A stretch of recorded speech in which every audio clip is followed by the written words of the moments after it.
Hello friends, मैं हूं आपका होस्ट एंड दोस्त डॉक्टर अभिनय वशिष्ठ। हम कर रहे हैं क्लास 11th में बिजनेस स्टडीज का first chapter foundation of business. अब तक इस चैप्टर में हमने पढ़ा है कि बिजनेस, प्रोफेशन और एम्प्लॉयमेंट क्या है। बिजनेस, प्रोफेशन और एम्प्लॉयमेंट क्या है। देखिए, बिजनेस क्या है, हमने कल बताया कि सेल परचेज करते हैं गुड्स और सर्विसेज की, उनसे एक्सचेंज करते हैं। बैंकिंग का बिजनेस है, ट्रांसपोर्ट है, इंश्योरेंस है, वेयर हाउसिंग है, ये सब हमने कल की क्लास में कर लिया था। प्रोफेशन में क्या है, जब हमको स्पेशलाइज्ड नॉलेज हासिल करके, एक ट्रेनिंग एक्वायर करके, ठीक है, एक स्पेशलाइज्ड नॉलेज के बेस पे जब लोगों को सर्विसेज प्रोवाइड करते हैं, जैसे मेडिकल है, जैसे डॉक्टर्स हैं, या लीगल में है, एडवोकेट्स हैं, या चार्टर्ड अकाउंटेंट्स हैं, तो ये सब क्या है, ये प्रोफेशनल्स हैं, प्रोफेशन में आते हैं। और एम्प्लॉयमेंट में हमने क्या पढ़ा था कि जो मैनेजर्स हैं, फॉरमैन हैं, क्लर्क हैं, सेल्स पर्सन हैं, कोई भी वर्कर है, एम्प्लॉयमेंट में मीन्स कोई भी व्यक्ति। अगर मान लीजिए कोई डॉक्टर किसी हॉस्पिटल में जॉब कर रहा है तो वो क्या है, वो एम्प्लॉयमेंट में। अगर हम पैसे के बदले में, अगर रेमुनरेशन के बदले में कहीं पे कोई जॉब कर रहे हैं तो वो क्या है, हमारी एम्प्लॉयमेंट। तो चलिए इसी को आगे देखते हैं, इनमें डिफरेंसेस देखते हैं। नंबर वन, बिजनेस, प्रोफेशनल और एम्प्लॉयमेंट में difference number one, mode of establishment. Business is established when the entrepreneur decides. ठीक है, एंटरप्रेन्योर जो उद्यमी है, ठीक है, जो बिजनेस स्टार्ट कर रहा है, उसे ये डिसाइड करना है कि वो कब उसको बिजनेस को स्टार्ट करेगा, कैसे उसको बनाएगा। लेकिन प्रोफेशन के केस में क्या होता है, आपको सर्टिफिकेट ऑफ प्रैक्टिस चाहिए from a professional body. As chartered accountant practice करने के लिए क्या, सीए का एग्जाम क्लियर करके institute of chartered accountants of India से आपको एक सर्टिफिकेट चाहिए, उसके बाद ही आप उस प्रोफेशन में जा सकते हैं। ठीक है, डॉक्टर बनने के लिए क्या किया, डॉक्टर बनने के लिए क्या करना पड़ता है, उसमें एमबीबीएस करनी पड़ती है, आगे एमएस एमडी जो भी आप करना चाहते हैं, और आपकी ट्रेनिंग पूरी होनी चाहिए। जब आपको इंडियन मेडिकल एसोसिएशन आपको ये सर्टिफिकेट ऑफ प्रैक्टिस दे देगा, उसके बाद ही आप ऐसा कर सकते हैं। ठीक है, ऐसे लॉयर्स के साथ है। लेकिन एम्प्लॉयमेंट में ऐसा नहीं है। ठीक है, एम्प्लॉयमेंट में क्या है, it begins after getting the appointment letter from the employer. जैसे ही आपको अपने एम्प्लॉयर से अपॉइंटमेंट लेटर मिल गया, अपॉइंटमेंट लेटर मिलते ही आप एम्प्लॉयमेंट का हिस्सा हो जाते हैं। ठीक है, आपको अपॉइंटमेंट लेटर मींस आप जहां पर जॉब करना चाह रहे हैं वहां से आपको अपॉइंटमेंट लेटर मिल गया कि आप कल से आ सकते हैं जॉब के लिए, या उस पर जो भी डेट स्पेसिफाई है उसे क्या कहेंगे हम, एम्प्लॉयमेंट। ठीक है, ये थे हमारे mode of establishment. Next point आता है हमारे पास, nature of work. Business includes buying and selling of goods and services. ठीक है, नेचर ऑफ वर्क क्या है, गुड्स और सर्विसेज को हम सेल परचेज कर रहे हैं, वो क्या है, बिजनेस। प्रोफेशन में क्या है, it involves rendering personalised service of expert nature. Expert nature की जो सर्विसेज हैं, ठीक है, पर्सनलाइज्ड सर्विसेज, जिसमें इन पर्सन हमारा मौजूद होना जरूरी है। ठीक है, हम वो सर्विसेज प्रोवाइड कर रहे हैं एक्सपर्ट नेचर की। ठीक है, जैसे डॉक्टर्स हैं, सीए है, एडवोकेट्स, हमने अभी बताया आपको। एम्प्लॉयमेंट में क्या है, it includes performing the work as per the service contract. Service contract में जैसे हम जॉब कर रहे हैं तो हमारा सर्विस कॉन्ट्रैक्ट होता है, उसमें लिखा जाता है कि आपको क्या क्या काम करना है, क्या आपकी टाइमिंग्स होंगी, क्या आपकी लीव शेड्यूल होंगे, कैसे कैसे आपको कितने वर्किंग आवर्स होने चाहिए आपके पर वीक या पर मंथ या डेली, उसमें गिवन होता है कॉन्ट्रैक्ट में। ठीक है, तो उसके अकॉर्डिंग हमको काम करना पड़ता है। नेक्स्ट पॉइंट आता है हमारा क्वालिफिकेशन।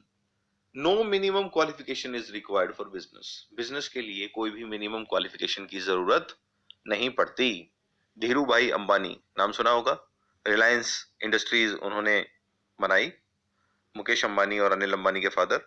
धीरू भाई अंबानी, आप जान के हैरान होंगे कि वो 10th फेल थे, 10th क्लास भी वो पास नहीं कर सके। आप अब 11th क्लास में हो गए हैं, 10th क्लास भी वो पास नहीं कर सके। ठीक है, तो क्वालिफिकेशन, लेकिन वो देखिए सबसे अमीर इंसान हिंदुस्तान का वो बना, है ना, वो कैसे, क्योंकि उसके अंदर कोई भी क्वालिफिकेशन की जरूरत नहीं होती बिजनेस स्टार्ट करने के लिए। उन्होंने बिजनेस स्टार्ट किया, बिजनेस में कोई भी क्वालिफिकेशन की जरूरत नहीं होती। ठीक है, आपको रिस्क टेकिंग होना चाहिए। A professional degree is a specific field is required for profession. ठीक है, प्रोफेशनल डिग्री एक स्पेसिफिक फील्ड में जरूरी होती है प्रोफेशन के लिए। ठीक है, आप किसी भी प्रोफेशन में हैं उसके लिए आपको एक स्पेसिफिक डिग्री की जरूरत होती है। ठीक है, जैसे सीए का काम करने के लिए आपको सीए की डिग्री की जरूरत होती है। ठीक है, डॉक्टर का काम करने के लिए डॉक्टरी की जरूरत होती है। ठीक है, एडवोकेट बनने की जरूरत होती है इसके लिए, लीगल प्रैक्टिस के लिए। फिर आता है हमारा employee. Employee needs the qualification and training as prescribed by the employer. Employer ने उस पर्टिकुलर जॉब के लिए जो भी स्पेसिफिकेशंस मांगी हैं वो किस में आएंगी, हमारी एम्प्लॉय के केस में वो क्वालिफिकेशन जरूरी है। ठीक है, तो एम्प्लॉय के केस में मान लीजिए अगर टीचर के लिए उसने अप्लाई किया है तो एक टीचर के लिए जो भी क्वालिफिकेशंस प्रिस्क्राइब होंगी पर्टिकुलर उस इंस्टीट्यूशन में या उस गवर्नमेंट के द्वारा उस पोस्ट के लिए जो भी स्पेसिफिकेशंस होंगी, जो भी चीजें रिक्वायर्ड होंगी वो पूरी होनी चाहिए, तभी आप उसको एम्प्लॉयमेंट का हिस्सा बन सकते हैं। नेक्स्ट पार्ट आता है हमारा difference between business profession and employment. Business profession and employment का देखते हैं क्या बता रखा है इसमें, रिटर्न और रिवॉर्ड। रिटर्न और reward. Business gets return in the form of profits. Business में क्या होता है, हमें प्रॉफिट्स होते हैं, तभी पता चलता है कि हमें क्या कितना रिटर्न मिला है। जितना भी हमें प्रॉफिट हुआ वो क्या होगा, वो बिजनेस का हिस्सा होता है। ठीक है, professionals charge fees for their services. Professionals क्या करते हैं, उनका प्रॉफिट नहीं होता, वो क्या करते हैं, अपनी फीस चार्ज करते हैं। आप डॉक्टर के पास जाते हैं, अपॉइंटमेंट लेते हैं, डॉक्टर उसके बदले में आपको आपसे पैसे चार्ज करता है। डॉक्टर को देखने के लिए पर्ची कटवानी पड़ती है आपको, वो क्या है, वो आप फीस चार्ज कर रहे हैं उनसे। ठीक है, फिर आता है एम्प्लॉयज। एम्प्लॉयज गेट सैलरी और wages in lieu of their work. अपने काम के बदले में उन्हें क्या मिलती है, सैलरी या वेजेस। देखिए सैलरी और वेजेस में भी फर्क है। सैलरी क्या है, एक फिक्स्ड इनकम है। सैलरी आपकी एक फिक्स्ड इनकम है, वो आपको मिलेगी ही मिलेगी, वो आपकी सैलरी है। जैसे मान लीजिए कह दिया जाए कि 1 लाख रुपए सैलरी है, वो फिक्स है, मंथली आप चाहे कितना भी काम करें वो सैलरी वो फिक्स होती है। और वेजेस क्या होती हैं, वेजेस होती है आपके काम के अकॉर्डिंग। मान लीजिए आपको ये कहा गया कि आप पर लेक्चर आपको 1000 रुपीज मिलेंगे, तो क्या होगा, आपने अगर 4 लेक्चर डिलीवर किए हैं तो उसके 4000 हो गए, 10 लेक्चर डिलीवर किए तो 10,000 हो गए। क्लियर, तो ये चीज आ जाती है। आगे चलें। नेक्स्ट पॉइंट आता है हमारा capital investment. Business needs investment as per its size and nature. हर बिजनेस का अपना साइज होता है, हर बिजनेस का अपना नेचर होता है। मान लीजिए कई बिजनेस लार्ज स्केल पे हैं, कोई बिजनेस छोटे लेवल पे है, तो सब में उसके नेचर के अकॉर्डिंग, उसके साइज के अकॉर्डिंग अलग अलग रिक्वायरमेंट होती है कैपिटल में। कहीं कोई बिजनेस 10,000 रुपए से भी स्टार्ट किया जा सकता है, कोई बिजनेस 100 करोड़ रुपए लग जाते हैं स्टार्ट करने में। तो कैपिटल इन्वेस्टमेंट बिजनेस में उसके साइज के अकॉर्डिंग डिसाइड की जाती है। ठीक है, और प्रोफेशन के केस में क्या होगा, only initial investment is required in case of profession. सिर्फ इनिशियल इन्वेस्टमेंट, शुरुआत में इन्वेस्टमेंट चाहिए। ठीक है, जैसे आप एक डॉक्टर हैं, ठीक है, तो आपको क्या हॉस्पिटल खोलने के लिए क्या करना पड़ेगा, स्टार्टिंग में एक बिल्डिंग खरीदनी पड़ेगी या रेंट पे लेनी पड़ेगी, ये सारा सेटअप करना पड़ेगा। या आप एक एडवोकेट और चार्टर्ड अकाउंटेंट है तो आपको अपना ऑफिस खोलने के लिए स्टार्टिंग में पैसे की जरूरत है, इनिशियल इन्वेस्टमेंट की जरूरत है। ठीक है, और बिजनेस में रेगुलर इन्वेस्टमेंट होती रहती है। ठीक है, और एम्प्लॉयमेंट के केस में आपको कोई भी इन्वेस्टमेंट की जरूरत नहीं है। No capital investment is needed for employment. आप कहीं पर जॉब कर रहे हैं, उसके लिए आपको कैपिटल की जरूरत नहीं है। उसके लिए आपके पास स्किल्स होनी चाहिए। आप क्या कर सकते हैं, आप अपनी सर्विसेज वहां प्रोवाइड करेंगे, उसके बदले में आप रेमनरेशन लेंगे। वो सैलरी भी हो सकती है या फिर वेजेस भी। क्लियर। और लास्ट में यहाँ पर पॉइंट आता है रिस्क का। In business profits are uncertain and irregular, so risk is present. इस बात की कोई गारंटी नहीं है कि आपको कुछ फिक्स रिटर्न मिलेगी। ठीक है, बिजनेस के केस में हमें कुछ फिक्स रिटर्न नहीं मिलती है, इसलिए क्या हो जाता है, प्रॉफिट्स अनसर्टेन है, इरेगुलर है, तो उसमें रिस्क भी ज्यादा प्रेजेंट है। Clear. Next point is professionals face less risk. Professionals जो होते हैं उन्हें जो रिस्क है वो कम होता है। ठीक है, प्रोफेशनल्स को रिस्क कम होता है, as the fees charge is generally regular and certain, उनकी फीस आती रहेगी। while no risk is in employment as they get a fixed and regular pay। Employment में कोई रिस्क है ही नहीं, आपको फिक्स सैलरी मिल रही है ना, आपको उसके बदले में कुछ कैपिटल इन्वेस्ट नहीं करनी पड़ी थी, तो उस केस में क्या होता है, आपको रेगुलर इनकम मिल जाती है। क्लियर। तो ये डिफरेंसेस थे बिजनेस, प्रोफेशन और एम्प्लॉयमेंट में। चलिए आगे चलते हैं। Can profit be the sole objective of a business. क्या प्रॉफिट को बिजनेस का इकलौता ऑब्जेक्टिव कहा जा सकता है? जी नहीं।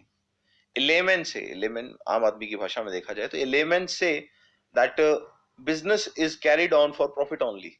सबको ये लगता है कि प्रॉफिट सिर्फ ना, बिजनेस जो है सिर्फ प्रॉफिट्स के लिए होता है। But a good businessman can not afford to keep profits as a sole objective है। लेकिन एक अच्छे बिजनेसमैन की ये निशानी है कि वो सिर्फ और सिर्फ प्रॉफिट्स के लिए काम नहीं करेगा। Clear? Earning of profits can not be the objective of business any more than eating is the objective of living. जिसे जीने के लिए क्या करते हैं, हमें खाना जरूरी होता है ना, जीने के लिए सांस लेना जरूरी होता है। ऐसे ही बिजनेस को चलाने के लिए प्रॉफिट जरूरी होता है। ठीक है, प्रॉफिट इज इंपॉर्टेंट पार्ट। ठीक है, लेकिन ये नहीं है कि सिर्फ और सिर्फ प्रॉफिट के लिए ही बिजनेस किया जाता है, कुछ और ऑब्जेक्टिव्स भी होते हैं बिजनेस के। ठीक है, क्या करेंगे? The business must earn adequate profit. पहली बात तो प्रॉफिट क्यों जरूरी है? A business must earn adequate profits because of the following reasons. क्या क्या रीजंस हो सकते हैं? Number one, means of livelihood. ठीक है, वो जीने के लिए जरूरी है, उसको बिजनेस को चलाने के लिए जरूरी है। रिटर्न टू इन्वेस्टर्स, इन्वेस्टर्स को उससे रिटर्न मिलती है। ठीक है, उसके लिए भी वो जरूरी है। जिन लोगों ने पैसे लगाए हैं हमारे बिजनेस में, वो एक्सपेक्ट करेंगे कि उन्हें कुछ रिटर्न मिले। रिवॉर्ड फॉर रिस्क, आपने रिस्क लिया है तो उसका आपको रिवॉर्ड भी मिलना चाहिए, है ना, because profit is consideration of risk taking. हम जितना बड़ा रिस्क लेंगे उतना ज्यादा हमें प्रॉफिट होने के चांसेस बढ़ जाएंगे। फिर आता source of finance for growth and expansion. आपको अगर बिजनेस को एक्सपेंड करना है, उसकी ग्रोथ चाहिए, तो उसके लिए क्या, एक तरीके से वो प्रॉफिट सोर्स ऑफ फाइनेंस का काम करता है। आप अगर एडिक्वेट प्रॉफिट्स कमा रहे हैं, आपके पास एक अच्छे पर्याप्त रूप में प्रॉफिट्स हैं, फिर आपको बाहर से लोन लेने की जरूरत नहीं है, वो आपका सोर्स ऑफ फाइनेंस भी बन जाता है। फिर आता है इंडिकेटर ऑफ एफिशिएंट वर्किंग। वो आपकी एफिशिएंट वर्किंग को दिखाता है। किस चीज को शो करता है? वो आपकी एफिशिएंट वर्किंग को शो करता है। एफिशिएंट वर्किंग मींस आप कितने योग्य हैं, आप जो भी काम कर रहे हैं, अगर आप प्रॉफिट्स कमा रहे हैं तो इस चीज को शो करता है कि आपने अच्छे से मेहनत की है। कोई भी बिजनेस एक दिन में नहीं बनता है। Rome was not built in a day, ये कहावत है ना। कोई भी चीज एकदम से आप नहीं अचीव कर सकते। आपकी एफिशिएंट वर्किंग का इंडिकेटर क्या है, कौन सी चीज है जो उसे शो करेगी? वो है आपके एडिक्वेट प्रॉफिट्स। और लास्ट पॉइंट आता है इसमें गुडविल और रेपुटेशन। आपकी प्रेस्टीज, आपकी रिकॉग्निशन, आपकी जान पहचान होगी, आपकी प्रतिष्ठा बढ़ेगी उससे। ठीक है, रेपुटेशन आपकी अच्छी होगी, आपकी गुडविल मार्केट में इमेज बनेगी। किस चीज से बनेगी वो? अगर आप ज्यादा प्रॉफिट्स कमा रहे हैं तो लोग आपको जानेंगे, है ना। ये टाटा, बिरला, अंबानी, इनके प्रॉफिट्स इतने हाई हैं, लोग जानते हैं इनको, इनकी गुडविल बनी है ना। तो वो जो प्रॉफिट्स हैं वो किस चीज के लिए? गुडविल को बनाने के लिए भी हेल्प करते हैं। तो ये चीजें हमें दे रखी हैं कि source of income for businessman क्या क्या है। As a source of income for the businessman, profit provide means of livelihood for them, जो हम पीछे पढ़ के आए हैं पिछली स्लाइड में, ये यहाँ हमने पढ़ा था, ये वही उसी का डायग्राम है। एक तो सोर्स ऑफ इनकम है वो बिजनेसमैन के लिए। इंडेक्स ऑफ परफॉर्मेंस है ना, वो इंडिकेटर है, एक तरीके से आपको बताता है कि आप एफिशिएंटली काम कर रहे हैं या नहीं। Source of fund for business growth, business में ग्रोथ के लिए तीन चीजें हैं, है ना।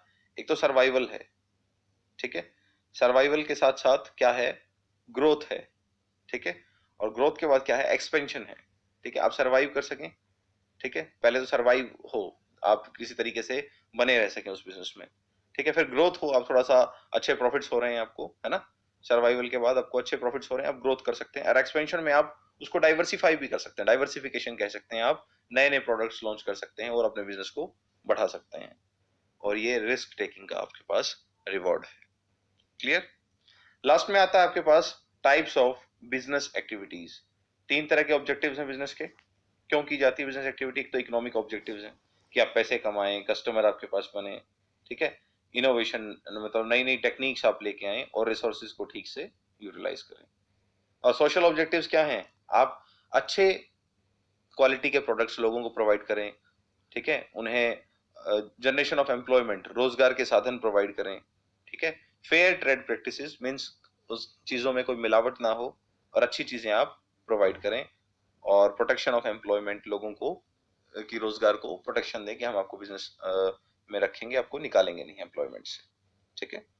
और ह्यूमन ऑब्जेक्टिव्स क्या है? आप अच्छी सर्विस प्रोवाइड करें, फेयर डीलिंग करें, एम्प्लॉयज को पार्टनर्स की तरह ट्रीट करें, एम्प्लॉयज जो हैं उनकी स्किल्स को सुधारें और आपके एम्प्लॉयज आपके पास जॉब करके सेटिस्फाई हो। ये कुछ ह्यूमन ऑब्जेक्टिव्स। क्लियर? इससे रिलेटेड जो भी डाउट्स हैं मुझे कमेंट सेक्शन में दे सकते हैं। नेक्स्ट पार्ट में हम इकोनॉमिक एक्टिविटीज को आगे पढ़ेंगे। ठीक है।